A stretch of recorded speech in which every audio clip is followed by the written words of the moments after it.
Welcome to the Stuff and Things Podcast, your home for all stuff related to your favorite things in entertainment. Now, here are your hosts.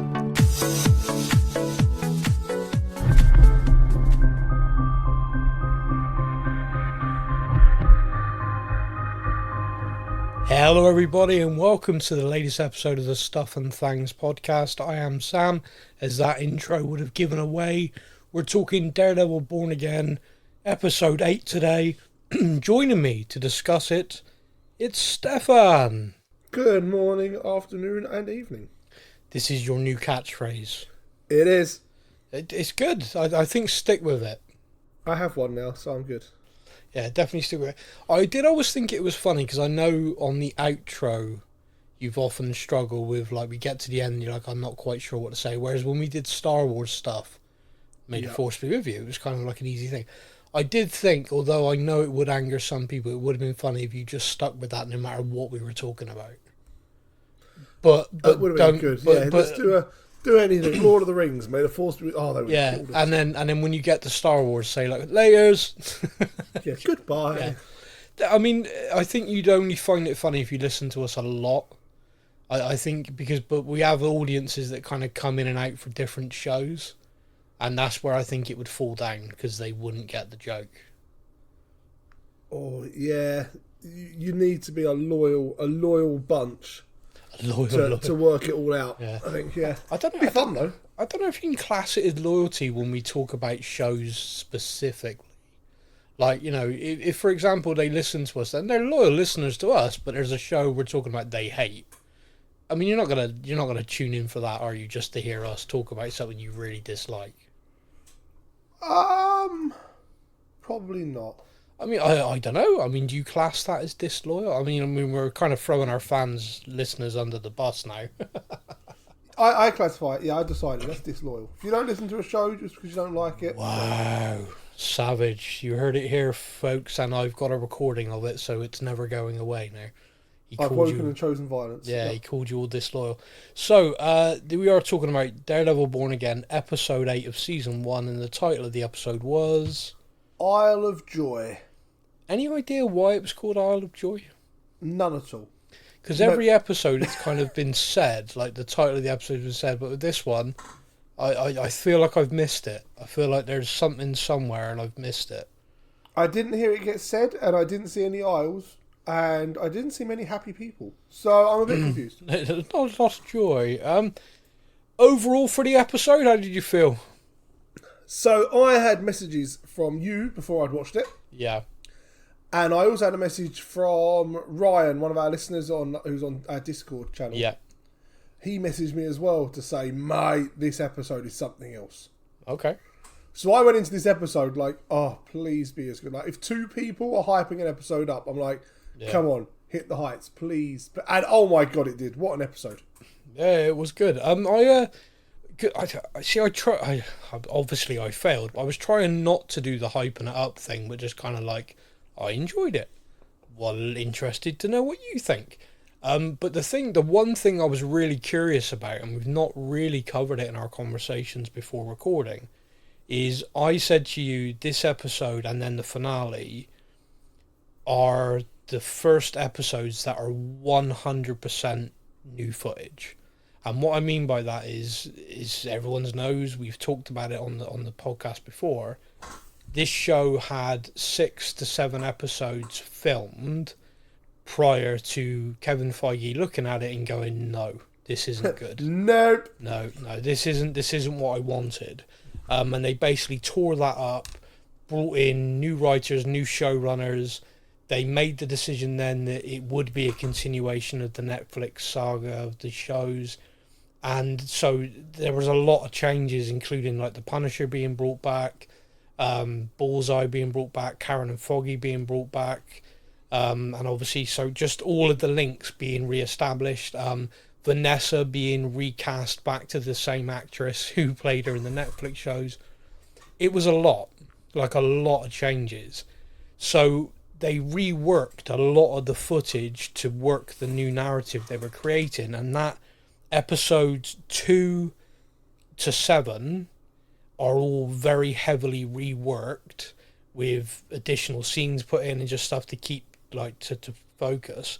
But episode 1, although there was footage in that reworked, it was sort of ties a lot more to episode 8, if that makes sense. It feels like 2 to 7 is done, but then episode 8 went right back to episode 1. Does that make sense? Yeah, agreed. And I'd love to know kind of where the show was going. Like you say, like that to bring Bullseye back in.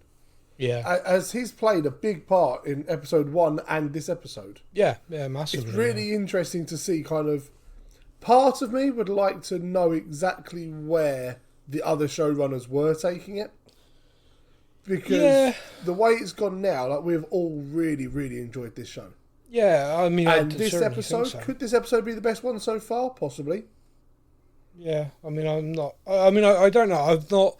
I think when it's done... I'll be able to go, oh, that one was the best, if you know what I mean. Like at the moment, I'm sort of like, I could hype up each episode for different reasons.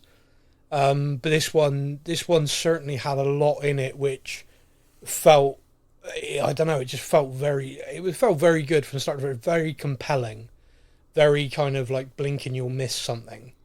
Agreed. Yeah, so it was very good. And it's just going back to that, so one of the things that, like, or just a few of the things we do know is that Karen and Foggy were in this original version going to be killed off screen. So where we've got Matt kind of mourning the death of Foggy, etc. and things, that was all kind of off screen. And like me and you talked about the two characters, like the solicitor that he now works with and Cherry, are almost like replacements for Karen and Foggy in his life. He also has a love interest, you know, it just kind of...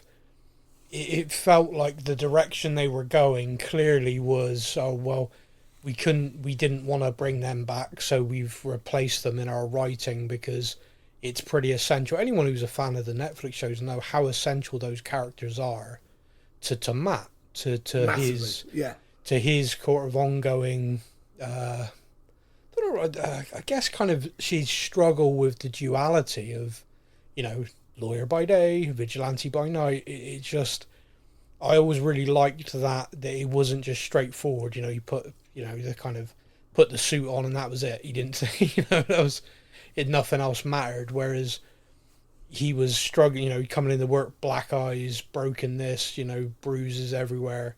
It felt very real. There's a scene in this one where Kirsten kind of lifts his glasses up and his eyes are battered. Yeah. It's like, put those down, please.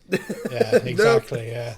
The thing that I always find kind of amusing is he did this in the Netflix shows and he's carried this on, like, oh, I'm blind, I fall over a lot. And I was just like, at some point, people are going to be like, is he being abused? You know, like, is someone in his life beating him up? Yeah, he falls down a lot. Yeah. So... I've never seen him fall myself, and I'm with him for the entire working day. Yeah, exactly. He doesn't. Yeah, and even in the scene in Josie's bar, like he walked out without his cane. Oh, I didn't notice. That cracked me up. yeah. He's looked like he was all kind of stuttery, and then all of a sudden he just strides out. But yeah, so let's dive into this then. This is, like I said, was the first episode that was purely new in terms of the showrunners from start to finish. I think you can see stylistically with the camera work, the colouring of different things, their take on this. Daredevil Matt, there's always a red lens. Bullseye, there's this blue lens and this kind of, like almost psycho noise that happens when he's dialing in to become that psychopath version of Dex. I like that. I really like that stylistically. It kind of, and the way they do the camera angles with Matt using his abilities, I like that as well. It kind of zooms in over his ear and stuff. Yeah, I like that. Yeah, there's just little things that I just think they're doing really, really well. So in this episode then, it actually opens with Dex again. And you see his hyper focus, his ability and his kind of eyesight and where he's focused on the very intricate petals of a blue rose. and then the camera again just keeps zooming out, and sort of turning around until you see that he's all the way up in a prison cell staring at it. And it's kind of like, oh wow, okay. That's just a little demonstration. Like we see with Matt in the hearing, like the way the camera work shows us what's going on with that, and the way it blocks out all the background sound to focus in. And then with Bullseye, they did that visually again with that, and I quite like that. No, I agree with that. It was a very nice visual to kind of just to remind us. Yeah. I mean, just to remind us of his ability, his kind of that hyper focus that he has. They didn't need to overdo it either. No, well, it wasn't. It was kind of an opening shot where you're like, why are we looking at this? Okay, it's a bruise. What's going on? Oh, okay. Oh, wow. Yeah, he's focused on that from all the way up there. Oh, wow. Okay, yeah, that's yeah. He is Bullseye. Even with my glasses on, I struggle to focus on something the other side of the room. Yeah, exactly. He's I don't know whether you class his eyesight as 20/20 or what, but like 21/21 maybe. I don't know. 400/400. Yeah, exactly. Now he's being moved to Gen Pop. What was your take? So the scene's interesting. He's kind of questioning it, and they're just like, whatever, shut up. And they take him and they put him in, and he's got his hands completely covered, like, for obvious reasons. And he's put in the Gen Pop, and I looked at it straight away, and I thought, well, he's dead. Because they even said, like, good luck, Agent Poindexter. That felt very, very set up, very like, oh wow, someone's literally tried to get him killed. Yeah. Where was your head on that? So at this point, I'm still on the idea that it was Fisk. Yeah. So I'm watching this and I'm like, wow, Fisk is really just kind of, sorting out the loose ends. Yeah. But then at the same time, he kept going on about, I shouldn't be here, or I shouldn't be here, I'm not meant to be here. And I'm like, oh, did Fisk double cross it? See, did he genuinely believe that I'm going to do the job and I'm going to get out and that is it, I'm done? So I'm like, oh, he got double crossed. Oh, okay, that's why he's so pissed. Yeah. And that's kind of where I was at that point. See, what takes me back on this, and the thing that sort of, I think this episode starts to unravel this. I'm not entirely convinced.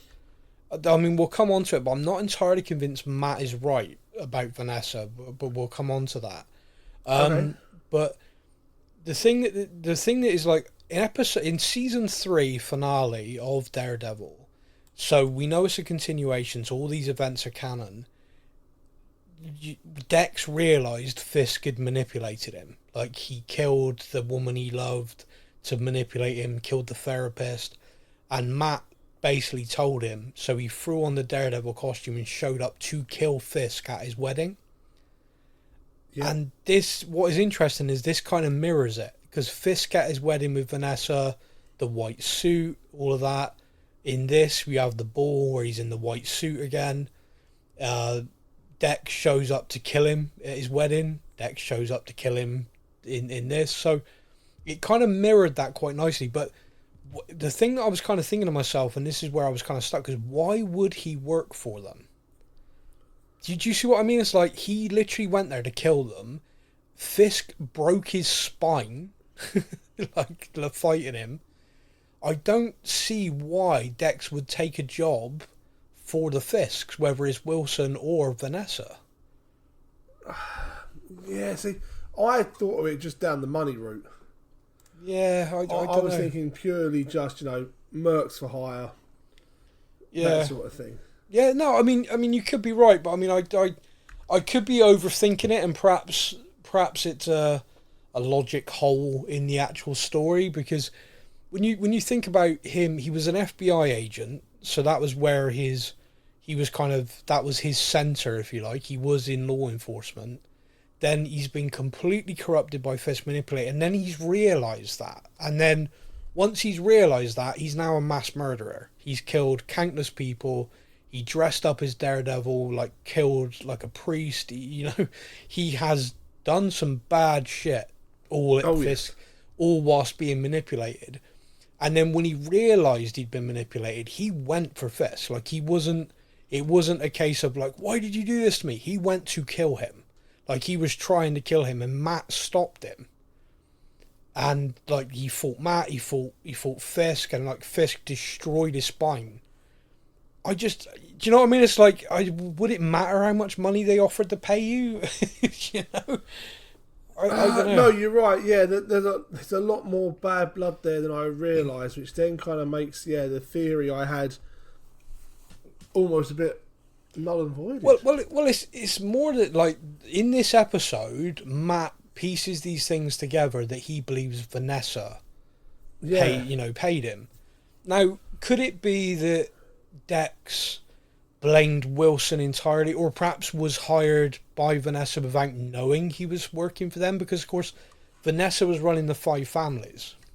Yes. So, one of them could have hired Dex. Did you see what I mean? It's like, but then again, he went to court with almost like a smile on his face, went to jail with a kind of, and then he was in solitary confinement.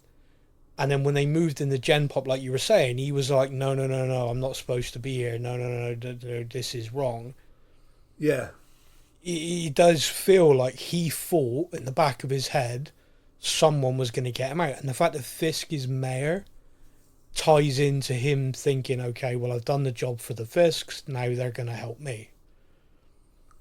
But again, there's for me anyway, and perhaps it'll get straightened out in the next episode, it feels like there's a small logic hole there where I don't believe Dex would work knowingly for the Fisks. Yeah, there's a lot of... yeah. So, but it's interesting. A lot of stuff in this now, isn't there? Like, do you want me to give you my theory? I'm going to give it to you now. On. Do you want to hear my theory? I think he wasn't hired by the Fisks. I think he was hired by Foggy. Fake the death, or... Yeah. So there's... This is purely me dreaming here, okay, and clutching at straws, right? And I've said this before. There is a Easter egg in episode 1, which is a number on the building, which corresponds with an issue of the Daredevil comic where Foggy fakes his own death. Every single person that he shoots is a headshot, except for Foggy. He kills everybody with headshots for everything else except Foggy. Yep. He is so accurate, and I mean so accurate, he would be able to, if someone said like, okay, there's this one penny-sized corridor you can shoot someone in the chest where they will survive, he'd be able to do it. Now, we come back to a logic problem here, which again is, why would he do that for Foggy? Like, why would he get hired to do that? Like, why would he go through with that? And also, why would Foggy pay someone to do that, knowing that he was then going to kill loads of other people? Like, it just... So, my theory does kind of fall apart pretty fast. But it's the just... sign of a good TV show is that everybody's coming up with these theories. You're right, yeah. It takes me back a bit to the WandaVision series. Yeah. Where every episode of WandaVision, there was something to look at and go, oh, but could it be because of this? Or was it this? Was it that? Yeah. And this is doing the same thing. We're kind of now looking at it like, okay, so who hired him? Why did they hire him? Yeah. I think it's these people. You think it's those people. And it's a signable, well written. If we walk through Matt's theory, so Matt, he goes into Josie's bar. Well, he's outside. I think he's just kind of having a moment, reflecting on obviously Foggy. And Josie opens the door like, "You coming in?" We notice that Josie's has been closed. So ever since Foggy died, it's been closed. So that's well over a year ago. Probably about 18 months at this point. And she's like, "Well, I'm thinking about reopening it, but it just still doesn't feel right," which is, I think showed the love, the community. A lot of people died there that night. It wasn't just Foggy. So that is quite literally murder bar at that point. But Cherry shows up as well. You mentioned the Matt had a kind of set to with his colleague back at the office. Oh, yeah, we will just touch on that scene quickly. What did you think to Matt kind of losing his shit at the lying little bastard at the desk? I love that. That's not a side of Matt we see very often, especially not in the law side of it. But with his ability to be able to obviously hear the heart rate and everything else, the way he just kind of lays into him was so good. It was good. And we can defend you. We're really good lawyers. How about you stop lying to me, though? Yeah. Like, just tell me the truth, and then we can work it out. Like, it's like he said we cannot deliberately perjure ourselves, and I know you're lying, so I can't put you on the stand because I know what you're saying's a lie. And the guy's like, wait, what? Yeah. The guy's just like, I mean, I know I'm lying, but how do you know? I mean, I liked that he was a proper smarmy, arrogant bastard, so I kind of enjoyed just on his phone, not even really listening to what the lawyers say. So I enjoyed him being cut down a little bit, but it was interesting, like you said, you don't see Matt behave that way as lawyer Matt. So him doing that, I think, again, he's struggling with the divide, isn't he? Yeah. And one of the things, like we always talked about, like the Foggy and Karen characters, kind of helped him with that kind of, that's Daredevil, that's Matt. And when you're in Matt mode, you got to work that way. And so him really struggling with that, and then we see him go to stand where Foggy died, I think tied in quite beautifully to him, like, I'm really struggling, I need Foggy. Like, and so he went to that place where they had that connection. So that's why I thought going back to that was important. But then obviously he goes into Josie's, Cherry's there. They're talking. She sends you to look after me, sort of like. Basically, they've just had this conversation after he's gone batshit at her client. She's gone, something's not right. Phoned up Cherry and right, follow him. Basically just make sure he's okay. Of course, Cherry knows he's Daredevil. And so their interaction is kind of similar to Foggy, almost, of like, really, you're going to be doing this again? Like, yep, I am. It's am I what it right is. in thinking that as of the moment he's the only other person that knows he's now Daredevil? I believe so. Yeah, I mean, obviously Karen knows, seen, but Claire back in it yet. No, we've not seen any of the other Defenders in it yet. No, so Karen knows. Oh, Punisher, obviously Frank Castle knows. Of course, yes. Yeah. But yeah, I think in this, Karen knows, but Karen's not there right now. Based on set photos, she's going to be in season 2 a lot more. But yeah, I thought that the scene then was very good. It kind of piecing it together, or showing us what Matt was piecing together. So this is where my head's at on this. So what Matt pieces together is Foggy was drinking this drink that he only drank to celebrate a win. So when he was drinking it, it meant he thought he'd won this case that he was working on. And he reminded me of in episode 1, I think you called him Dumb Benny, I think is what they were dubbing this guy. He stashed him. Yeah, he stashed him at his place. And they mentioned Red Hook a lot. And he robbed the Bonds warehouse in Red Hook. Now, we know now, for all of the episodes that have moved on, Vanessa was running the 5 families from Red Hook. Like, this is where they were based. So when this Bonds warehouse was knocked off, it was probably one of the 5 families, or Vanessa the Fisks, that this dumb Benny robbed. Then he said he'd go witness to bring down the people behind it, and then he was getting threats. So this ties in Matt's mind to Vanessa and the 5 families, and so Matt's like, holy shit, it was Fisk, in his mind. And then obviously when he's there later on, Vanessa's like, I need to tell you something, and Matt's like, bitch. Yeah, but very much like, oh my god, wait a minute, I've just worked this all out. Yeah. So that's what he has pieced together. What do you think he's right? And the reason why I'm asking the question is, with this show, and I could be proven wrong, it feels like they are giving us so much for us to theorize. Like you said, a bit like WandaVision, where you feel like at the end of every episode, it's going to be Mephisto. No. Yes.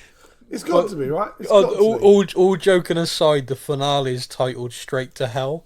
And I was going to say to you, Mephisto confirmed, but I thought no, don't do it anymore. But imagine if he did show up in this, I'd just be like, what? That makes no sense. No, not this episode. Yeah. But yeah, so sorry everyone for bringing up Mephisto. There are people rolling their eyes so hard right now.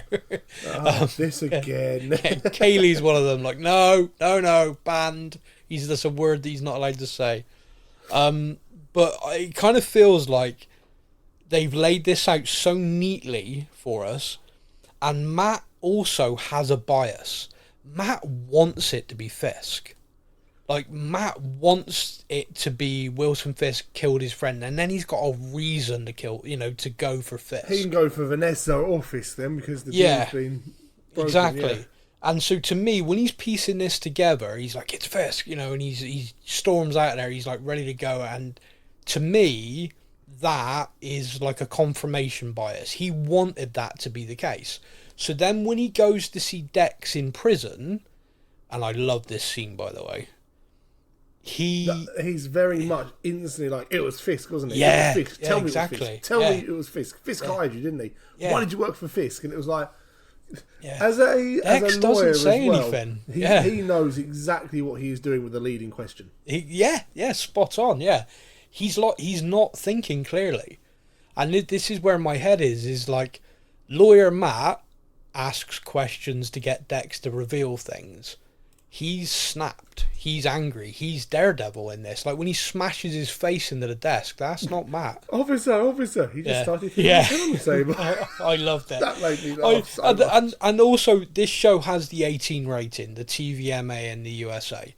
And the ability, therefore, for them to drop F-bombs, for the language to be more visceral. They've not overdone it, which is perfect. Like, you don't... If you overdo it, then it's like, oh, you're just doing that like for effect. But when they have put them in, it has worked so well. And just this where Dex like, well, thank you very much, fuck off. I was like, yes, that is exactly. Like there's a lot. I watch quite a few TV shows, and there are TV shows you watch that clearly they haven't got the ratings needed for swearing. And something happens and you're like, oh, come on. The real reaction there would be to tell someone to go fuck themselves. Yeah, exactly. Yeah. Like, that'd be the first thing you'd say is, fuck you. But they can't do it. And you kind of get that little bit of frustration, like, you know what the answer would actually be. I've been shot, gosh darn it. Wait a minute. Oh, no, that stings a little bit. Why did you slice my leg open? Yeah. Whereas in this, we go, thank you, fuck you. Yeah, that is the correct response but also, I would expect. Also, again, and this is something me and you talked about before, when you've got a character who, like Matt, who is a lawyer, he is articulate. When he swears like that, that's anger. That's not, he's not thinking clearly. That's like, fuck, And Frank pushed him to that. Remember in that episode where Frank wanged him up? And then Matt, after he snapped, went, oh, I'm sorry. And Frank's like, why are you apologising? I was pushing your buttons. Yeah. And in this... Why are you saying sorry? Yeah, and he's not apologising anymore. He is vigilante Matt. He is Daredevil. So when he smashes his head and tells the guard, oh yeah, he just started hitting his head into the desk. We've talked about this before as well. Dex doesn't know he's Daredevil, does he? Like, I thought he must do, but I'm now in this kind of perhaps he actually doesn't. And I rewatched season 3 before we went into this. So in my head, he knew, but then there's nothing in because he pretends to be him at one point, but I don't think he knows that he was being Matt. If that makes sense, he just knew. Yeah, there was a couple of bits in this scene when they're together where I half expected him to say something about Matt being Daredevil. Yeah, and he kept calling him counselor, like it was very deliberate. Yeah, but he never says it, and you're kind of like, oh, okay. Yeah. Maybe he doesn't know. Oh, I'm not sure. Is that sort of like I generally wasn't sure. And I was like, he clearly mustn't know, because if he did know, then he would have said something. Yeah, no, I agree. It feels that way anyway. It feels kind of like, I mean, we could be wrong. I mean, but I'm with you. I feel like he would have said something along the lines of course, if you don't help me, the devil of Hell's Kitchen, people might know who you are. Do you know what I mean? Like, he'd leave her that. Yeah. So I feel like he doesn't. Maybe he'll work it out because the very good lawyer just smashed his head into a desk like quite aggressively. But I don't know. Did you pick up on the Frankie foreshadowing moment in this, which I loved, by the way? Was it with the teeth? No. But that is obviously something very cool from the comics, which we'll come on to. But he says to Matt, about Matt kind of goes, "Oh, what do you want me to do? Get you like moved out of here?" And he says, "Well, that's what good men do, right? They defend their worst enemies." Ah, clever. Yeah. Frankie foreshadow of later in the episode, Matt jumping in front of a bullet for Fisk. Which we're going to come on to, because that's a whole other conversation. That's like a whole episode to itself right there. Yeah, that's where the theories are going to be throwing themselves around on that one. Yeah, so I want to pick out a few other things, because obviously this episode was stacked, and I think only now we're going through it I realise just quite how stacked it was. Fisk takes Vanessa to Red Hook. They're doing the tour. He's talking about how he's got funding to redevelop the whole area. And he confirms what me and you both felt last week, which was Vanessa did side with him. Like, it was left purposely ambiguous, but, thank you for helping me with the Lucas situation. She was like, oh, he was a boy, coming for the king. That was good. That was good. I like that. I'm still a little bit, right, at this moment, I'm still like, oh, I'm not convinced by her. I think she wants the throne. I think she wants to be Queen Pin. Yes. But then I realised where he was taking her, and I was like, oh, shit. They start walking down the stairs, and I'm like, oh, well, this is going to be an interesting one. Yeah, walks past the rabbit in the snowstorm painting with the blood all over it. A callback to season 3 of Daredevil. And then he arrives with Adam locked in it, and he's like, Vanessa! So, and she's looking at him, looking at Fisk. He's like, I kept my promise. I didn't kill him. And then basically he's like, but I hate him. I hate his voice. I hate his hands are there. And you see the fist kind of, his hand shaking, twitching. Rage. Love that little bit of acting he does. Vincent D'Onofrio, chef's kiss. It is brilliant because it's so captivating. So subtle, yet so utterly terrifying. Terrifying, yeah, terrifying. There's another scene in this where he promotes that kid, which we'll come on to in a minute. He puts his hand on his shoulder, and I'm like, oh, is he going to kill him? And that is how good this character is, that he's totally calm. Oh, I'm proud of you. And I'm like, oh, he's going to kill him, isn't he? He's going to rip his spine out. Yeah, and he can do it, yeah. Yeah, and he can. But back to this one first then. So, what happened next? You could have sat me down and said, right, predict 10 outcomes. I would have got them all wrong. What did you think about what happened next? Yeah, I did not see that happening. No. She's looking at the key, and she's looking at Fisk, and she's looking at the key. Yeah. And Fisk is kind of like, basically, Fisk says to her, whatever happens next is up to you. Yeah. He gives her the choice. She could free him. Yeah. The key is right there. And that's what I kind of expected to happen. That's what I expected to happen, yeah. And then the gunshots, and you go, whoa, okay. I want to point out as well how visceral was that, because when it was like the shots to the chest and then the headshot to finish, I was like, holy shit.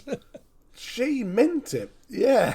And yeah, so they are, to me, especially in that moment, they are back lockstep. They appear to be back very much King and Queen Pin. That was something. That was something else. And another little moment though is she's got the gun and turns to face Fisk, and he takes it out of her hand straight away.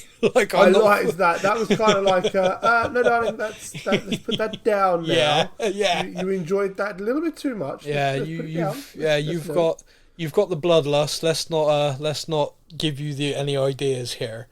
It also, and again, this is possibly over-analysing, felt a lot like I'm in control.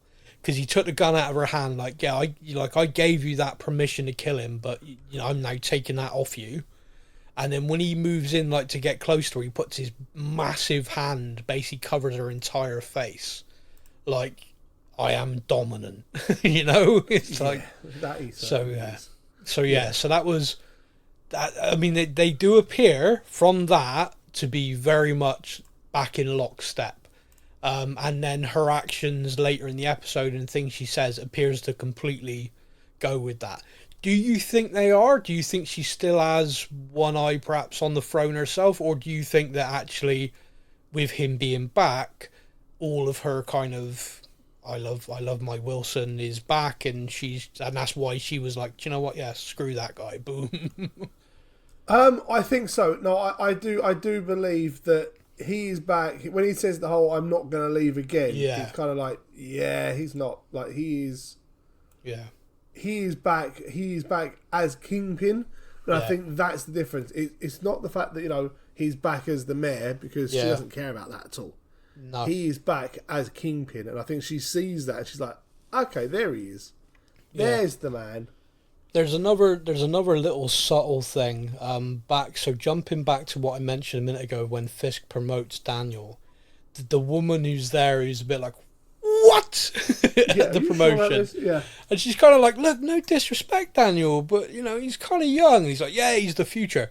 And Fisk is almost happy. And then when he sits down at the desk, he then points out that Vanessa's informed him that this desk did belong to the mayor that he really respected. And that moment is, to me, again, another little, they're back in step. The fact that they're having that kind of conversation, the fact that Vanessa's now back actively involved. Do you see what I mean? It's like, and he's smiling. He's kind of like, look, this desk did belong to so-and-so. And, Vanessa's the one who told me, so you can all, and he's like, oh yeah, cancel all that crap. I'm not doing any PR stuff today. It's like, I'm just happy. It felt very much like the turning of the tide sort of thing. Like, okay, we are going to get Kingpin now. I think so. I think we're seeing stopped messing around. Vanessa's back. He's like, no. This is now. It's been emerging episode on episode. It's been very good because, like, we were like, oh, hang on a minute. He's saying about how he's a good guy, but then we can see his knuckles. He's hitting something. And then we found out about Adam, and then we found out, the anti-vigilante task force is now basically his own personal goon squad. Those guys are worrying. Oh, psychopaths. For many reasons. Yeah, very much so. Another thing that happens in this episode then is at Matt's place, where Heather is, they have a conversation where Heather likens Daredevil to Muse as little boys wearing masks just to give them an excuse to be violent. Now, our conversation last week was talking about how we think she might be able to put two and two together and come up with Matt. Yeah. I could not tell from this conversation if she's putting two and two together and waiting for his reaction to be able to then turn around and go, ha, I knew it was you. I think... Or if she's genuinely, after what she's just gone through, gone, no, fuck anyone in a mask. Fuck those guys. I think it's purposely ambiguous. I think we can take it either way, because she also says, you weren't there, Matt. And I was just like, oh, that feels so leading. That felt such a kind of, were you? All it needed was just that little head look of kind of like, you weren't there, Matt, were you? Like head to the side, were you? No, why would I be? What are you talking about? Yeah. Why would I be there? No. I mean, the guy's got the same beard as me. What are you talking about? That's weird. Same voice. Oh, God, I mean, like everyone from Hell's Kitchen sounds like, how do I know he's from Hell's Kitchen? I don't know. Shut up. It did feel that way, but at the same time, I mean, we talked about it last week. Like, you could, due to the trauma of everything, understand. And also, I do think there's an element, we joked about the kind of Superman and his glasses. Yeah. I do think there is, genuinely, if you had a best friend who was blind and you knew they were blind, there's no doubt in your mind this person is blind, they struggle day to day, you see them walking with a cane, and then you see a guy fight like a ninja, even if they sounded the same, even if they're the same height and build, your brain isn't automatically going to go, well, that's clearly him. Well, that's the blind guy that can throw his nunchucks with point accuracy. Exactly. Yeah. So I do think that, even if in her brain there's it really sounded, it felt like Matt was there. And I'm pretty sure he called me by my name. I'm sure it was your brain is going to go, but it can't be. You're clearly, and because of her background as well, she's probably thinking, oh yeah, I was having some sort of mad trauma response because I could have swore Daredevil was my boyfriend, you know. Like, and if you tell anyone that, they're just going to look at you and go, mm-hmm. What? Exactly. The blind guy that keeps getting black eyes from falling upstairs. Falling over, yeah. Yeah. So that, like, okay, I'm following that. I get that. And I do think that you could be right there. I do think perhaps she is piecing it together, but is almost not believing it herself. So it's like, actually, yeah, all of these guys, you know, fuck all these guys. Like, I was put in danger by all of them. And then as Matt's like, oh, no, you know, I think they're very different people. I think perhaps her brain's going, oh, I don't like this. But you weren't there, Matt. You know, no, obviously I wasn't. Like, So I do think she's smart enough that she will work it out. And the other side of it is they're together as partners. Like, yeah. Boyfriend, girlfriend, whatever. Yeah. She watched Daredevil get the crap kicked out of him. And the next time she sees Matt, he looks like he's had the crap kicked out of him. Now, surely, somewhere in there has got to get some cogs whirring. Like, wait a minute. Well, like I said, I do think you can. I mean, I could be wrong, and other people might disagree. I mean, you might disagree, but I do think I can understand it being difficult to go from point A to point B when you think he's blind and he could never do that. So even if the answer's screaming at you in the face, you're still gonna have, no, that's mad. No, that can't be right. You know? Yeah, it can't. It just can't. Yeah. It's to the point that she would literally need to see him take the mask off for it to be like, oh, holy, what the, how? But it was one of the things I loved in the Daredevil series when Foggy found out. Foggy was like, so you're not even blind? I loved that. I loved that detail of Foggy because it was such a kind of, you can't be that guy. You can't be because you're blind. You're Matt. You fall down all the time. Oh, wait a minute, you don't. You son of a bitch, you know. Yeah. I loved that. And that to me is how someone should react to learning that. That is exactly how someone should be. But so you're not even blind then. This is all an act. So her kind of, like I said, I can buy into her struggle. Like, even if she's like gone, this makes sense. This all matches. Hang on a minute. I can understand why she's, especially with the trauma of the situation, struggling to put that together. But I like in this episode as well. But the moment that comes in this, which I thought was really quite, oh wow, is me and you had talked about Fisk going to see this counsellor. He obviously doesn't know the link to Matt. He did know. Because he sent his guy. And like, Matt, like, how did he know you were here? How do you know that guy? What the hell? Yeah. That was good. That was very, very good. And that, I think, sent Matt into a spiral. Definitely. Like, this whole episode, he's spiraling, focusing on Fisk. It, to me, felt like, okay, that's what's gone on. That's, like, he is, that whole moment of just, Fisk knows. And he's trying to get this across to Heather in so many different ways, and I'm kind of like, is he going to tell her? It feels like he's going to tell her, because there's so many times where he's like, you can't be involved, because if you're involved, I'm involved. And it's like... And she's kind of looking at him like, you self-centered prick. Like, yeah, big time. Why would he give a fuck who I'm dating? Like, what is wrong with you? It's like a look on her face. Yeah. And I'm kind of like, good. Matt, you're gonna have to tell her at some point, Matt. Yeah, the longer that goes, the worse that conversation's going to be, of course, because there is an element of severe betrayal in that, which, you've been lying to me from day one. And she will go through that whole, are you even blind then? She's going to doubt everything. Yeah. So that's quite crazy. But she's invited to this gala ball thing that the mayor's throwing, and Matt's like, well, I wasn't invited. She's like, oh yeah, plus guest. So you're like, oh, okay, that's going to be good. Matt's showing up at this ball like, hello, and the fact he says, plus guest. Yeah. It's like, oh. It is. They know exactly who the guest is. And I'm starting to think to myself, oh, this is a setup. Like, they now know, like, he's proven to Matt that we know exactly who she is. Yeah. And now you've just done the whole, plus guest, Yeah. Not even plus Matt or anything like that. I was like, That might as well, like, if it had been from the Punisher, it might as well have said plus red. Yeah, exactly. Yeah. And I'm like, oh, this is all set up to ensure that Matt is there for something, but what is Matt being dragged there for? And so in my mind, similar to you, I'm thinking he's going to get arrested and Wilson's going to out him. He's like the anti-vigilante task force. He's going to arrest him and go, this is Daredevil. And I was thinking, oh, what an end to an episode that'd be. Like, oh my God. So now he's outed him. Like, everyone knows who he is. And he's going to have to go and find Doctor Strange and get him magic tricks to make everyone oh, forget no, who he is. please, no. Bad. No, please, no. Not that again. I can't handle that. No, that's universe breaking as it is. I'm still struggling with that. Like, the next Spider-Man film, I think, is just going to be a nightmare of potential plot holes everywhere. But anyway, that aside, could you imagine? I'm sorry, I just now struck me really funny the idea of him being outed and then Tom Holland like walks up to him and, hey, I know a guy, hands him a card.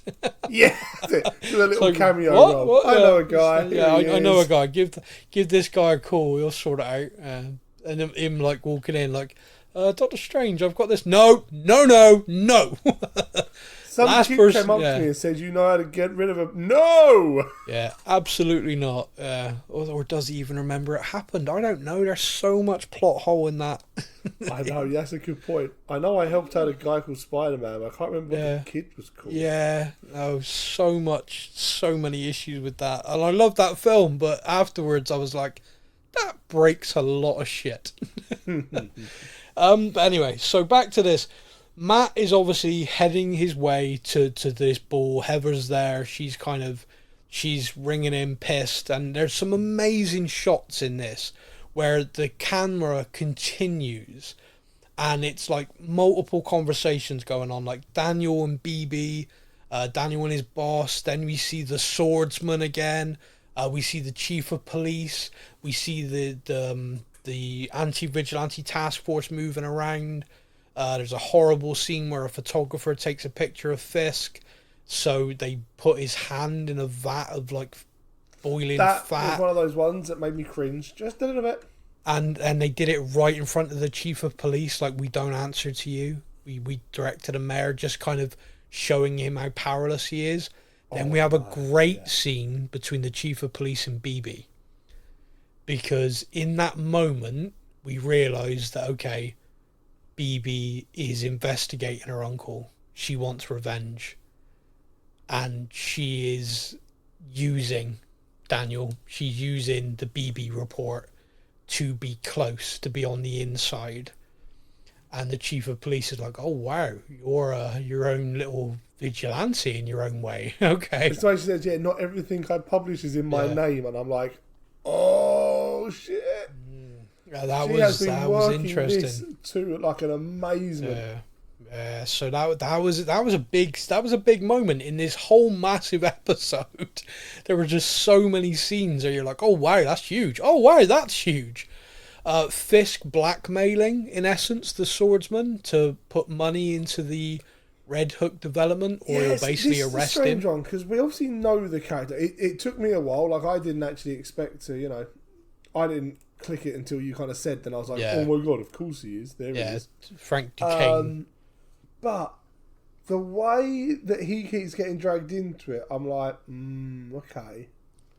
Yeah. Why does he keep showing up? There's got to be a reason more than just using him for money and to make us start looking like, okay, so he's in it, we remember him, fun cameo, that sort of thing. But there must be more to it. I think the key really is tying in, because remember, he is from the Hawkeye series and Fisk is big bad in that series.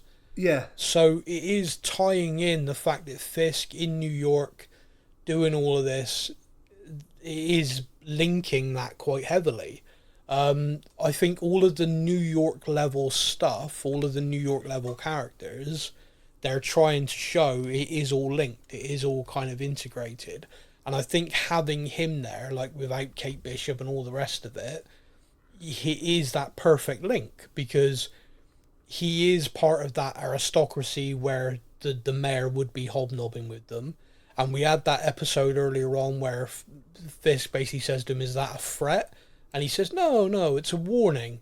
And then in this episode, he's like, "Well, I'll have you arrested for being a vigilante. Is that a threat?" "No, it's a warning." I did like that's that. good. Switching it round in was good. That's good. But yeah, so I don't think there's more to it. I mean, we could be wrong, but I don't think there's more to it other than keeping that character alive in all of our consciousnesses. Like, oh yeah, that's so and so. That's the swordsman. He's become a proper vigilante after all of those events. Which again is a character from the comics, so there is someone in there. Yeah. And I also think it's a target for the anti-vigilante task force, and obviously Fisk to manipulate for money and stuff to show he's Mayor Fisk, but he's also Kingpin. That is very much a Kingpin move. I have information, and I'm going to use that information to win this, to get what I want. So that was good. I mean, I like that. And also we noticed that a lot of people were being taken off to these rooms, so clearly he's doing that to a lot of these people. They were snooty and shitty to him earlier in the season, and it's like he's walked away from that, built the information, got what he needed, and now he's thrown this ball with the sole purpose of getting his own back on all of them. And basically, okay, well, because there's the woman talking to Frank Duquesne looks terrified, really shaken up. "Oh, where's your husband?" "Oh, he's busy. Yeah, well, that was probably that scene itself was kind of like, oh, something is. She was very shifty. And as soon as he kind of mentions Kingfish, he's like, shifty eyes, and like, I don't want to talk about it. Can't talk about it. It's not want to hear me. That guy's currently residing where Adam was. Don't you think that guy's currently residing where Adam was? I was, yeah. That was is her husband Adam? No. Well, no, because we saw him. We saw him in the earlier episode. We saw him there. Yeah, he's kind of like, has Fisk done something? Because she was so shifty. Oh, well, massively. And so basically that's a kind of, you're going to put some money in the Red Hook, aren't you? And then maybe I'll tell you where he is. Or if you don't want to put the money in, maybe I'll tell you where parts of him are. It felt like that. Would you like to find him on the docks, or would you like to find him under the docks? Yeah, different parts of the docks. Like his head's here, legs there. So that was, I think the whole undercurrent of the ball thing was him basically enacting his kind of, I am still Kingpin and you will all be fucking afraid of me. None of this talking shit to me again. And it was like he's reasserting his dominance. He's got the anti-vigilante task force basically as his own personal army, walking around the place looking terrifying, acting like his personal bodyguards. And so it was very much an interesting, like, there was the main plot of the ball and then the subplot of all that going on. Now, whilst we know Matt's on his way there and everything, and we got that to come, Dex is also making his way there. Now, Dex had his head smashed into the desk by Matt and then thanked him, which I thought was a weird thing. However, we then see it's thanked him because it loosened a tooth, which Dex then removed himself and spat with such ferocity it went into a guy's eye, blinding him. Gross. Wow. And awesome in awesome, gross. So there's a lot of stuff online about, that wouldn't have worked, just with a spat would have bounced off his face, how can anyone do that? That's so unrealistic. I just want to say, I'm just going to point this out, that there is actually, I think it's a cherry pip spitting competition in the world, right? Yes. This is mad, right? Where people measure the distance they are able, which obviously distance is the power you can fire this thing out at. It is considerable. It's like 50 odd feet people are able to get on this. So when we're living in a world where a guy can be bitten by a radioactive spider and can become Spider-Man, and a magician can make everyone forget who he is and all of this stuff. Open up portals. I think we can accept that. Is it really that unbelievable that this particular character is able to do it? And it is a direct pull from the comics. He apparently on 3 different comic runs does that. And the moment where his mouth's all bloody and he smiles is a literal direct pull from a comic book panel. That's pretty cool. I always like it when they do that. Yeah, I thought you'd like that. And so, yeah, he spits out of that guy's eye, which is so gross and awesome at the same time.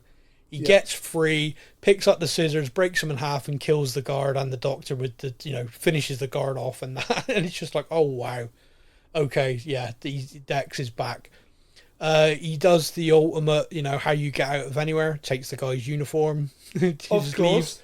And if you're going to escape from somewhere, you have to kill a guy and take their uniform. Who luckily is your size. Always, and he gets to the thing, and all he get, like, I see a guy looking at him, I'm thinking, oh, is he gonna suss him out?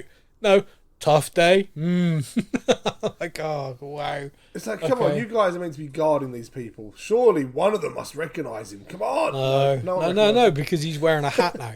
You don't recognise him because he's wearing a hat. This is true.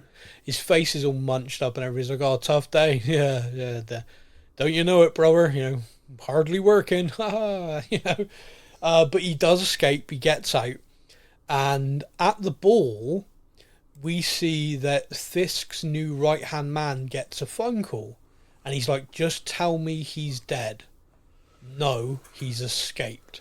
Yeah. So, and it's like, oh, shit. So here's a question for you. Who ordered him to be moved to Gen Pop and be killed? Because we know that guy has worked for both Fisk and Vanessa. Yep. And I think that's left open for us. Like, did the guy do it off his own back? Perhaps neither of the Fisks are aware of what's gone on there. Or is it Vanessa's told him? Or is it Fisk himself? Perhaps I'm wrong. But he obviously has been ordered to be moved to Gen Pop with the view of him being killed there. And which leads me kind of into the reason he'd go and try and kill Fisk, because Fisk has double-crossed him. Yeah, exactly. Or did Vanessa double-cross him, and therefore he's taking out Fisk to get to Vanessa? Like, it's so much that could be there. Is he, like, when he got there, so he arrives, he takes out one of the vigilantes with the rifle, he's got the rifle, he's in an elevated position. Is he then thinking of... Because... He's got the ability to take multiple shots there. Is he, when he goes for Fisk, the first one? Like, is he literally about to go, bang, bang, bang, all my enemies are dead, laters, bitches? Yeah. Or was it a case of he went there to kill Fisk? Because there was the mirror of the season 3 finale of Fisk's wedding and him showing up to kill him. And then he's got this ball thing, like the same white suit, and he shows up to kill him again. Now, that is going on. Go on. Well, no, go on. Say what you're going to say, because I was going to move on to Matt. The part of me, again, that makes me just a little bit questionable is what you said earlier. Bullseye goes for headshots. He does. This was not going to be a headshot. If you look at Matt jumps across and gets hit kind of like in the upper shoulder. He was going heart. Yep. He was going heart, not head. Yep. Which again just makes that little bit of, is that just something that they've decided to kind of go, all right, we'll write this bit in, don't worry about that sort of thing. Or, it's the second time we've seen him take a shot, and both times haven't been headshots. I think what could be interesting about that, again, because there's the other theory that the reason why he did that with the Foggy was so he dies slowly, which is horrible.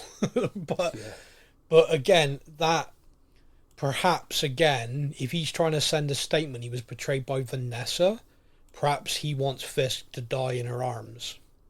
Do you see what I mean? Perhaps he wants to shoot him through and she has to, like, perhaps that's where he's going.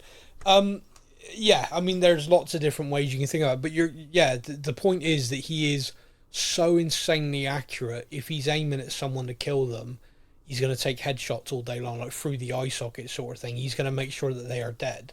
Yep. So it was interesting. Now, you could have had, like, the commotion of it, and perhaps, the Fisk moves slightly, Matt moves across him, and therefore perhaps the shot originally was going to be like a headshot, and then with movement and everything, it goes into Matt's shoulder. I don't know. I don't know. I'm not a marksman myself.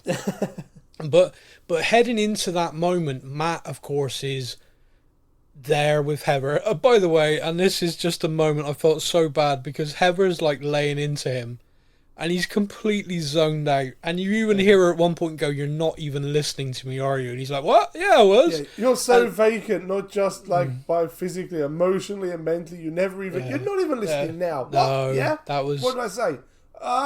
Emotional support. I think every man at one point in their life has been hit with. Are you even listening to me? What was I saying? And you've then got to go, "I'm sorry, I was thinking about the circus." What do you mean you're thinking about the circus? Daily. I have a great line where I am always listening. I just don't always hear. Yeah, I'm not convinced that works, man. Doesn't get me out of trouble very often. No, it was worth a try. You never listen to me. I'm always listening to you. I just don't always hear it. Well, I once said I only have a finite amount of brain space, and when people are talking shit, I tend to tune it out to save me. There's a reason that didn't go down well. There's a very good reason people don't like me. Yeah, but yeah. So Matt overhears Vanessa gets given the news. Both of them are given the news that Bullseye has escaped. She says to Fisk, "I need to tell you something," and I'm like, "Oh." Matt hears that, and Matt goes, "It was her." Then grabs Heather to go dancing, then does the whole shoulder charge in. "Oh, may I cut in?" Fisk's face when he waltzes off with Vanessa is incredible. Yeah, he is not a happy boy. No. How amazing was it as well when Fisk clocks Matt and then starts speaking under his breath, knowing Matt can hear him. Yes. I loved that. I was like, all of this going on, all of this dancing and everything, and he just speaks knowing that Matt's hearing every word, and because he knows that Matt's listening for him. I loved that. Murmuring under his breath, yes. Oh, yeah. So good. "Why are you here, devil?" I'm like, oh my god, this is so good. These two, I mean, they're great friends, but they're just so good on screen together. It is so good. But yeah, he waltzes off with Vanessa. He's confronting her. Now Vanessa doesn't confess. He's kind of like, but again, like with Dex, his anger I think's taken out. He's leading her. He's saying, "You did this," and she's just like, "Well, does Wilson know you did this? Does Heather know you're Daredevil?" I liked that. Yeah. That was so. How awkward did Heather and Fisk seem dancing as well? The fact they just stood next to each other, jigging. Yeah. What do I do now? This is strange. This is weird. There's this blind guy, he's waltzing with my wife right now. That felt very odd. You're gonna have to lead. Will we? Yeah. Matt then starts hearing the rifle be prepped, and he jumps in front of the bullet, heading to Fisk, taking it in the shoulder. And by the way, in that moment, Dex looks shocked. Dex is in the position where he could fire off a few more rounds, but he is just what the he genuinely is shocked by that. Which again leads me to that kind of thing of does he know that Matt's Daredevil? Because he knows that Daredevil's arch enemy is Kingpin. Yeah, I don't think he can. Is it a case of he's how the hell did the blind... He's in shock because how the heck did the blind guy know that was about to happen? Or is in shock because, shit, Daredevil just saved him. It could be any of them, which is great. It could be any of that. But I do think there's an element of shock and then followed by, "Oh shit, I need to get out of here." Whoopsie, I'm blown. Okay, right, let's run. The anti-vigilante task force obviously are going for him, so we don't know where that's going to go. But Fisk now in the white suit with Matt's blood splattered on it, which reminded me of the rabbit in the snowstorm with Fisk's blood all over it. Yeah. Which I thought was was quite clever visual. Looks absolutely shocked as well. Why in the would he do that? What? And I'm an audience member, and I'm saying, why in the did he do that? There are so many things going around. So I'm going to put it to you, man. Why did he do it? Why did he jump for a bullet for Fisk? Okay, so I'm going to give you my initial reaction to this. Okay, and then if you had a different one since, I'm not sure. Okay, right. Well, go on. So what was your my initial thought was Matt has done that to rip Vanessa and Fisk apart. Because I was of the theory of Vanessa hired Bullseye to kill Foggy. Yeah. Matt and Fisk had the agreement of no harm comes to Vanessa as long as no harm comes to Foggy. Yeah. Vanessa has broken that. This is me going down the route. It was Vanessa, okay? Yeah. Vanessa has now broken that promise. Yeah. So therefore, Fisk, who doesn't know that Vanessa did Bullseye, but she's going to have to tell him now. Yeah. So Matt has done it to rip them apart and to rip Fisk apart. Because as soon as Fisk finds out, well, wait a minute, Vanessa got Foggy killed. That now means that Vanessa is fair game to be killed herself. Yeah. Well, he never said he'd kill her. He'd put her in jail he'd put her in jail because she organised the death of that FBI That was agent it. in Yeah. season 3. Yeah. But I'm like, the promise was there. And now the promise is broken. And now Fisk has to now find out why Bullseye was about to shoot him. Yeah. It's also kind of made Matt a bit of a hero in the eyes of everyone. Because he's just saved the mayor. Yeah. If he now was to out him as Daredevil, well, you can't now go against vigilantes when this one saved you. Yeah. So he's almost given himself a bit of armour in the fact that the whole world will now know this guy saved the mayor, but also tear Fisk apart because Fisk now can't do shit against him. Do you think he was able to calculate all that in that moment though? Every part of what you just said, Dan, is logical, but he'd have had to have done that mental math in Very seconds. Quick. Yeah. I mean, you could argue he's a hero, so it was instinct. If you know what I mean, you could argue that. I think the fact that Heather was next to Kingpin, I think, played a part as well. I think, a bullet's flying in that direction. But, I mean, I think, to my mind, you are probably right. I think he's done a very quick mental math check of this works in my favour. Like, if I survive this... Because that's the other thing. When he leapt across, he doesn't know he's taking that in the shoulder. No. There's a lot to it. It's just... I can't wait for next week. Like, I cannot wait for this to be kind of fleshed out. And also, how's Fisk going to react to that? Like, that is his kind of nemesis. They have a real begrudging respect for each other. And I think that respect for each other also means that Fisk... Cause you remember that diner scene? He says, I want you to know I had nothing to do with your friend's death. Like, I kept my promise. Yeah. I think that's important to him. Obviously for Vanessa's safety, but also just because I think that there is a respect between the two of them. And Fisk, for all of his evil, really, he also says, and I remember in the earlier season, one of the things me and you talked about a lot is he builds influence by kind of a favour here, a favour being repaid. So he kind of like realised that he needed to be a man of his word because otherwise people wouldn't respect it. And a man of his word in the sense of, if you cross me, you're dead. Yes. But also in the sense of, okay, I'll give you my word on that. That has to mean something. And so I kind of feel like if he finds out, okay, well, actually, yeah, it was us who killed Foggy, I don't think he's going to like that. I think that's going to genuinely anger him that happened. Because it's going against his word. Yeah.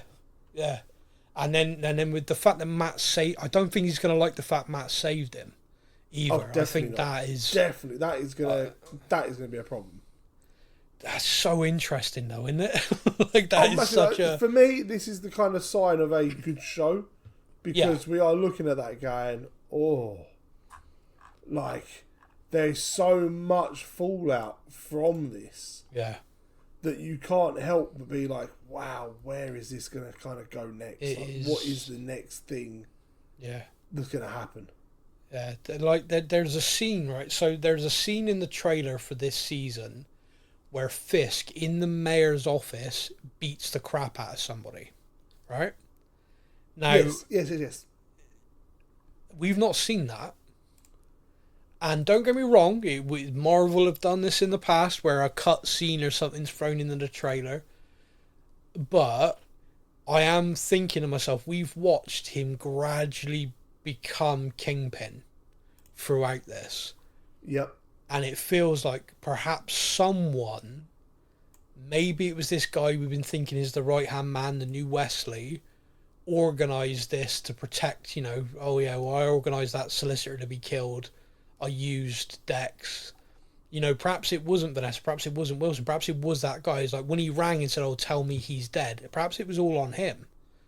And then when Wilson finds that out, you've endangered Vanessa, and just rips him apart. Do you know what I mean? Yes. Like that, he would lose, because he would then also want to seek Matt out to be like, "You saved my life.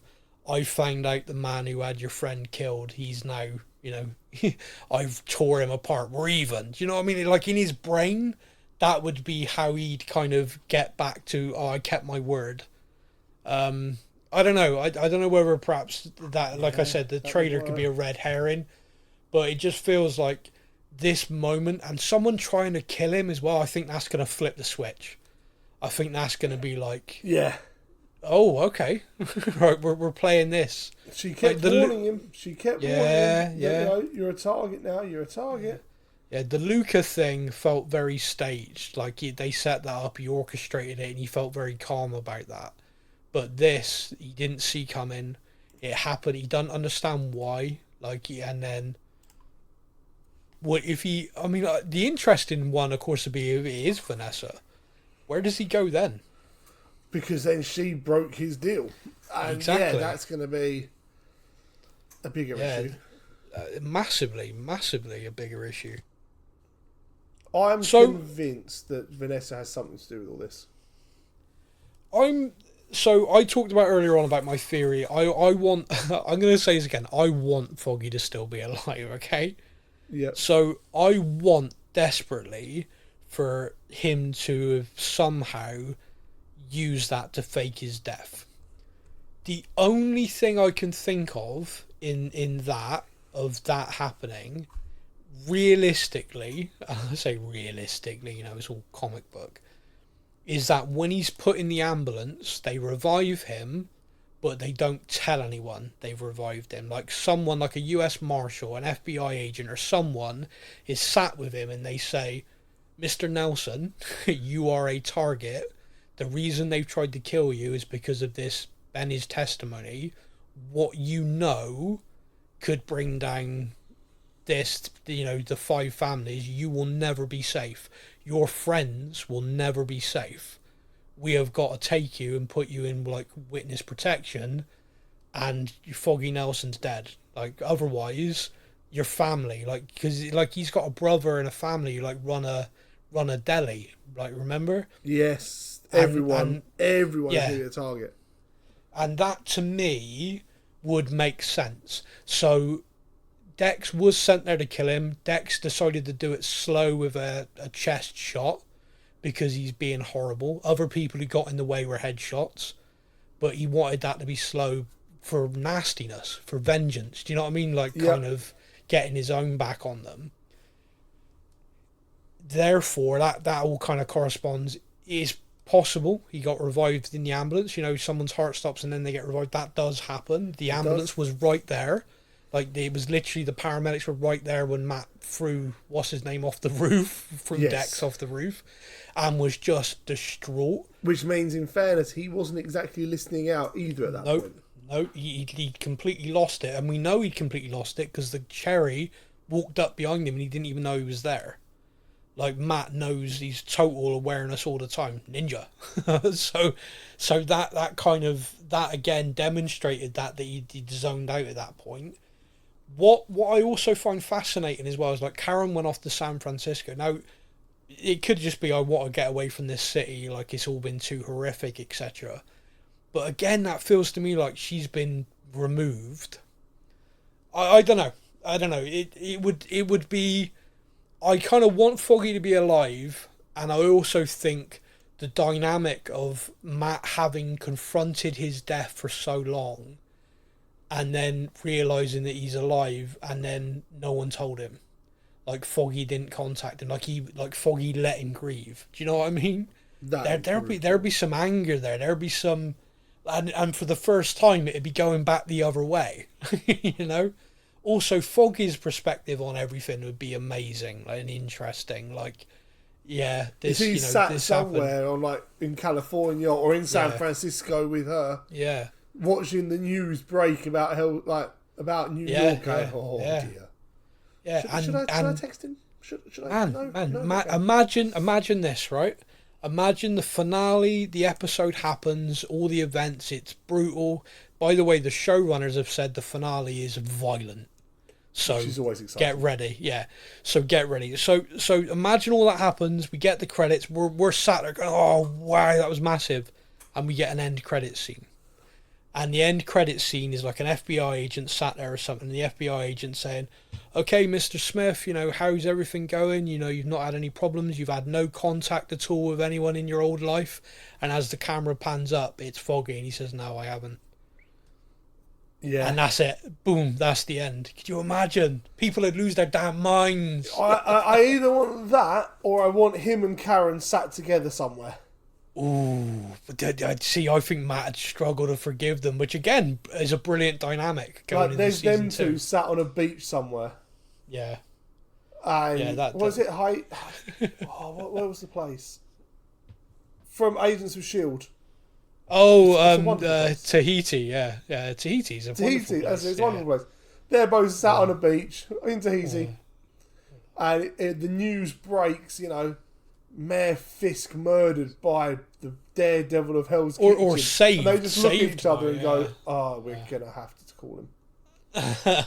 Oh, wow. I don't know. I think both of them being in on it, the more I think about that, the more I think, now that'd be awful. That'd be really bad. It wouldn't be good for Matt. No, definitely not. No. So I'm throwing that out there. I think this is purely me needing that. I'm still not processing Foggy's death. That's on me. I wouldn't be happy. I must be honest. I would not be happy if that actually is a death. You know, like, the character was too much. I understand why. We've been through it on the podcast before. We understand why they're not in this season, because they weren't available at the time and they managed to get them back for a couple of little bits of the reshoots. Yeah. But I would not be happy without Foggy. Yeah. Yeah. So you'd be happy, because there's certain people out there and they're like, no. If it's a big fake out, I'll be pissed. I'm like, no. It's not, though. It's not. If it's not a fake out, I'm going to be pissed. Yeah, exactly. I'm angry. But mate, that's everything. And I mean, this episode was stacked. But I think we've covered everything, unless there's anything you can think of I've missed. I don't think so. No, I think we've covered the shebang. Yeah. Brilliant. We have got one more episode of Daredevil Born Again, which is coming next week. It is the finale. Cannot wait to talk about it. You've heard my theories on what's to come. You've heard me and Steph talk for this whole episode with "We Don't Know" and we like it. Coming up on the Stuff and Things podcast, season 2 of The Last of Us. As many people will remember, we covered season 1 a few years ago now. Steph played the game, and he knows what's coming. Even though he's not played game 2, he knows what's coming. Unfortunately, due to spoilers, I know what's coming. I'm terrified. I don't want it.